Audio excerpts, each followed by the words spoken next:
Small room, big Lego City dreams. Let's do a Lego room tour and see how to make the most of every inch. Welcome my fellow Lego fans to another edition of Old Brick Town. I don't have a warehouse or a large basement. What I do have is a dedicated small room, and I'm very grateful for that. But Old Brick Town didn't start here.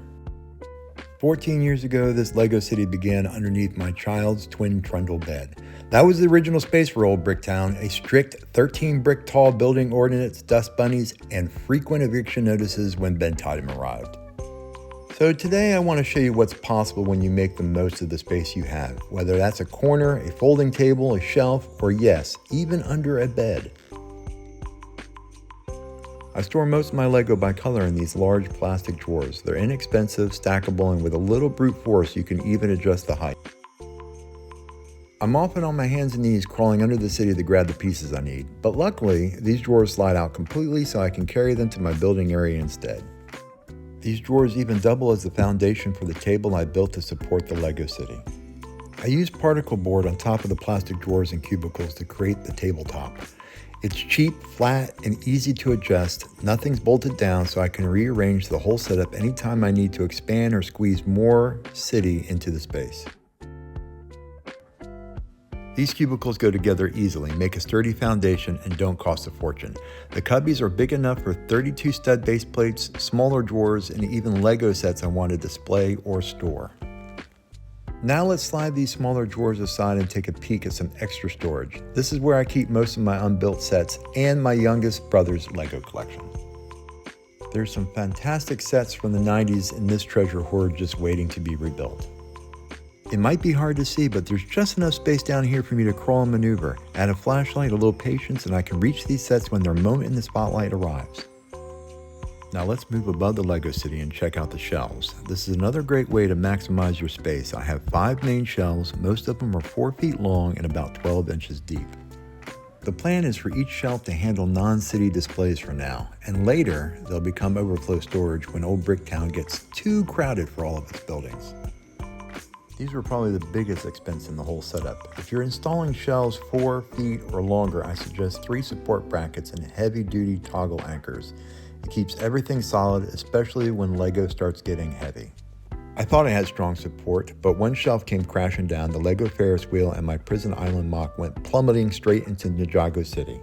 Aside from shelves, wall space is another great way to display Lego. Framed pictures, artwork, or even minifigures.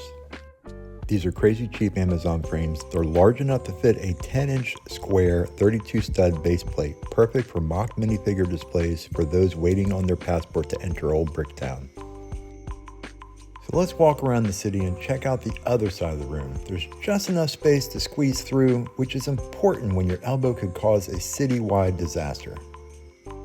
I don't spend a lot of time on this side of the room. I like to keep whatever I'm actively working on near the front, where I have the most space to move around. Over here I have plenty of storage. Most of it is either unused or holds my Winter Village sets, which come out once a year to take over the living room.